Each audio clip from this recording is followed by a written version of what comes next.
안녕하세요. 따뜻한 복지사를 꿈꾸는 따복TV입니다. 국세청에서 3월 1일부터 3월 15일까지 근로장려금 반기 신청을 받는다는 소식 대부분 알고 계실 텐데요. 오늘은 수급자분들이 제게 많이 물어보신 근로장려금에 대한 질문 7가지를 말씀드릴게요. 근로장려금 대상이 아닌 분들이라도 나중에 근로장려금을 받는데 도움이 될 수 있으니까 수급자 차상이라면 이번 영상 꼭 확인하시면 좋을 것 같아요. 첫 번째 질문은 수급자도 근로장려금을 받을 수 있나요? 예요. 수급자도 근로장려금을 받을 수 있어요. 근로장려금은 일은 하지만 생활이 어려운 분들에게 드리는 지원금인데요. 이건 정규직, 계약직, 일용직, 아르바이트, 자활근로, 성직자 상관없이 누구나 정해진 기간 내에 조금이라도 일해서 돈을 벌었다면 받을 수 있어요. 그래서 일반 수급자나 조건부 수급자, 차상위계층 모두 받을 수 있죠.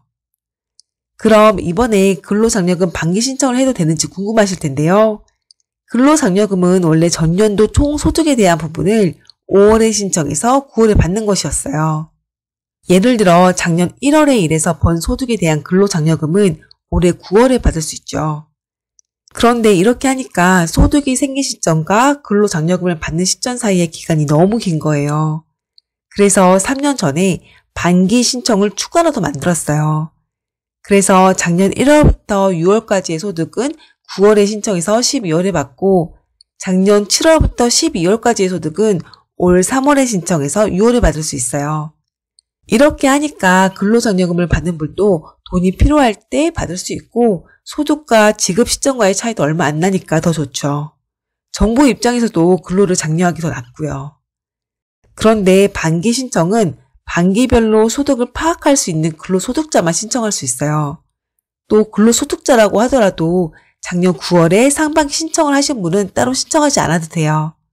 작년 9월에 작년 상반기 소득분에 대해서 근로장려금을 반기 신청했다면 작년 하반기 소득분에 대해서도 신청한 것으로 보기 때문이죠.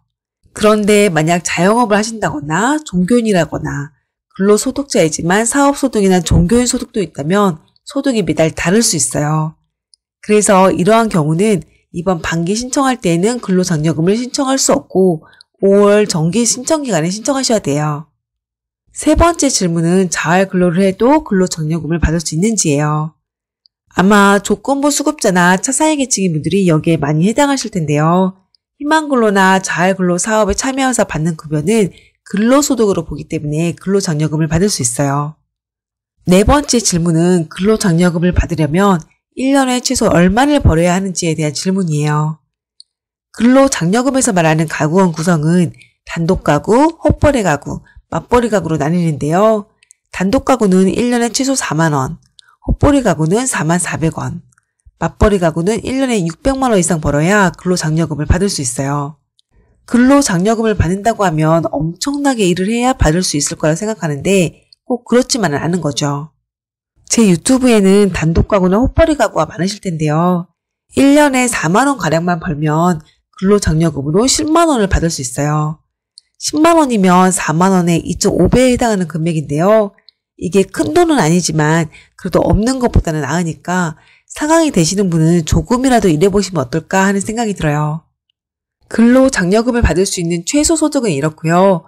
최대소득은 단독가구 2,200만원, 헛벌이 가구 3,200만원, 맞벌이 가구 3,800만원 미만이에요.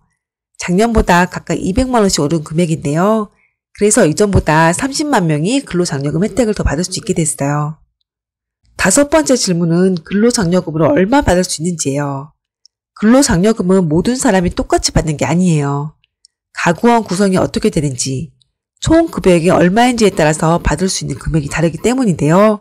그래서 적게는 3만원, 많게는 300만원까지 받을 수 있어요. 각 가구가 어떤 가구인지는 다들 알고 계시다고 생각하고 여기에서는 단독가구로 예로 들어 말씀드릴게요. 지금 보여드리는 이 표에 단독가구 계산 방법이 나와 있어요. 단독가구는 1년간 번 급여가 400만원 미만이면 총 급여액의 400분의 150을 곱한 금액이에요. 그러니까 1년간 총 급여가 400만원보다 적으면 해당 금액의 400분의 150만큼 곱한 게 이분의 근로장려금 금액이에요. 예를 들어 한 달에 10만원씩 12달 벌었다고 한다면 1년에 120만원 벌었을 거예요. 그럼 120만원 곱하기 400분의 150을 하면 45만원이 나와요. 그래서 1년에 근로장려금으로 45만원 받는 거죠. 그럼 결론적으로 1년에 120만원 벌었고 근로장려금으로 45만원을 받게 되는 거예요. 만약 한 달에 40만원씩 12달 일했다고 해볼게요.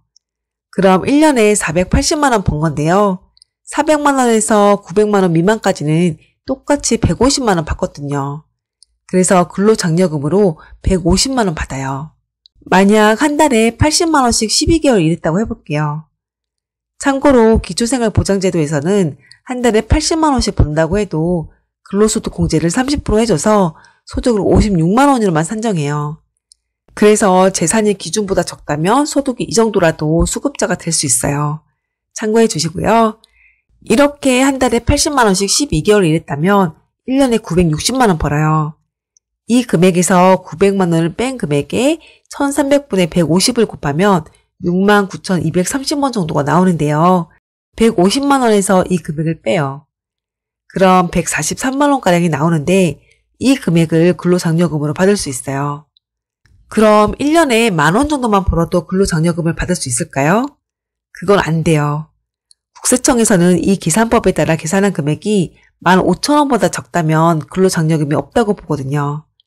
그래서 1년에 최소 4만원은 벌어야 근로장려금을 받을 수 있어요. 그럼 1년에 4만원을 벌었다면 근로장려금으로 얼마 받을 수 있을까요? 바로 10만원이에요. 여기 보시면 과목에 따라 계산한 금액이 15,000원 이상 10만원 미만이면 10만원으로 준다고 하거든요. 그래서 제가 아까 4번 질문에서 그렇게 말씀드렸던 거예요. 제가 이제까지 말씀드린 내용을 그래프로 그려보면 이렇게 돼요. 그래서 단독 가구의 경우 가장 많이 받는 분이 150만원이고 헛벌이 가구는 260만원, 맞벌이 가구는 300만원이에요. 여섯 번째 질문은 자녀 장려금도 반기 신청이 가능한지에 대한 부분이에요. 자녀 장려금은 반기 신청이 따로 없어요. 그래서 5월에 정기 신청을 하셔야 돼요. 참고로 자녀 장려금은 헛벌이 가구라면 소득이 1년에 최소 4만원에서 최대 4천만원, 맞벌이 가구라면 연소득이 최소 600만원에서 최대 4천만원까지인 분들이 받을 수 있어요. 18세 미만 부양자녀 1명당 최소 50만원에서 최대 70만원씩 받을 수 있는데요. 그래서 만약 자녀가 3명이라면 최대 210만원을 받을 수 있어요. 수급자도 자녀 장려금 조건만 된다면 신청할 수 있으니까 해당되시는 분들은 5월에 신청해보세요. 마지막 7번째 질문은 수급자가 근로장려금이나 자녀 장려금을 받으면 수급비가 깎이거나 탈락할 위험이 없는지예요. 우선 근로장려금이나 자녀 장려금은 일회성으로 받는 거라 소득으로 안 봐요. 그래서 근로장려금, 자녀 장려금을 받을 때 소득 부분에 대해서는 걱정하지 않으셔도 돼요. 그런데 현금으로 받는 것이기 때문에 금융재산으로는 봐요. 그래서 이 부분 유의하셔야 돼요. 정부는 수급자분의 금융재산을 1년에 2번 확인해요. 그래서 이때 3개월 이내 평균 잔액은 얼마나 되는지, 입금액은 얼마나 되는지를 보고 금융재산이 얼마인지 산정해요. 이 금액이 기준보다 많으면 수급비를 깎고 심하면 수급자에서 탈락시키죠. 그럼 이 기준이 얼마일까요?